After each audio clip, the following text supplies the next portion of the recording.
కొంతమంది డిఎన్బి చూస్ చేసుకోవాలా, ఎంఎస్ చూసుకోవాలి. లైక్ ఈ డిఫరెన్షియేషన్ ఇప్పుడు ఎలా ఉంది? Any degree is fine or any పర్టికులర్గా ప్రిఫర్ చేయమంటారా? అంటే టు బీ ఆనెస్ట్ నేను ఓసీకి మీకు తెలియదే ఉంది, గవర్నమెంట్ కాలేజ్లో రావాలంటే చాలా ది బెస్ట్ ర్యాంక్స్ రావాలి. ఈవెన్ ఎంబీబీఎస్లో కూడా నాకు 1300 ర్యాంక్ వచ్చింది, ప్రైవేట్ ఏ కేటగిరీ. సో ప్రైవేట్ కాలేజ్లో ఎంఎస్ చేయడం నాకు అసలు ఇష్టం లేదు, నెంబర్ 1. ఇంకా అంత మనీ కూడా లేవు, నేను చాలా మిడిల్ క్లాస్ నుంచి వచ్చాను. సో ఇంకా నాకు గవర్నమెంట్ కాలేజ్లో సీట్ అప్పుడు ఏపీపీజీ స్కామ్ కూడా ఏదైంది. సో సేమ్ బ్యాచ్ నేను కూడా రీ ఎగ్జామ్ కండక్ట్ చేశారు. ఫస్ట్ అయింది, మళ్ళీ ఒక 1-2 monthsలో ఇంకో ఎగ్జామ్ కండక్ట్ చేశారు. సో ఇంకా నాకు డిఎన్బి 1000 ర్యాంక్ వచ్చింది. ఓకే. సో మా centre is one of the ఇండియాలో టాప్ 10 సెంటర్స్లో one of the best trauma centre. DNB courses best trauma centre. Daily minimum 10 orthopaedic surgeries అవుతాయి, 10 మేజర్ ఆర్థోపెడిక్ సర్జరీస్ అవుతాయి.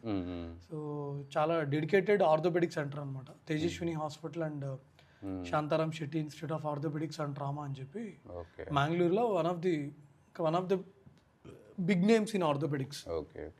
So దాంట్లో ఆర్థో చేశాను.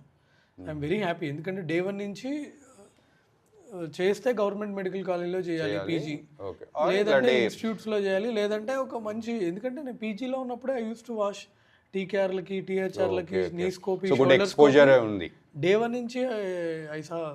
ఓకే. సో అలా ఏం లేదు ఎంఎస్ఏ తీసుకోవాలి డిఎన్బి నేను ఎప్పుడు అలా అనుకోలేదు. ఎందుకంటే నేను ఎప్పుడు గవర్నమెంట్ జాబ్ చేస్తాను లేదా మెడికల్ కాలేజ్లో వర్క్ చేస్తాను అలా ఏం అనుకోలేదు. సో నేను ప్రాక్టీస్లోనే ఉంటాను అలా అనుకునేవాడిని. కాకపోతే ఒక 2-3 సీనియర్స్ సజెషన్ తీసుకున్నాను. మా సీనియర్స్ కూడా ఒక ఆయన ఒక 6-7 గోల్డ్ మెడల్ వచ్చినాయి, ఆయన కూడా అంతే డిఎన్బి రేడియాలజీ జాయిన్ అయ్యాడు. ఓకే. సో ఆయన కాన్సెప్ట్ కూడా అంతే, గవర్నమెంట్ చేస్తే గవర్నమెంట్ కాలేజ్ రేడియాలజీ చేయాలి లేదా బెస్ట్ ఎక్కువ ఫ్లో ఉన్న హాస్పిటల్స్.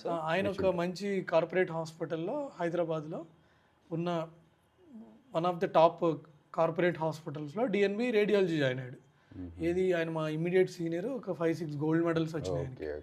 సో ఇంకా ఆయన నేను అనుకుని ఇంకా ఆయనే జాయిన్ అప్పుడు నేను ఎందుకు జాయిన్ అవ్వకూడదు అని ఇంకా రాజమండ్రిలో కూడా 1-2 డాక్టర్స్ ఒపీనియన్ తీసుకున్నాను. వాళ్ళు అన్నారు బై అండ్ లార్జ్ చేసే ట్రీట్మెంట్ బట్టి పేషెంట్స్ వస్తారు సాయి.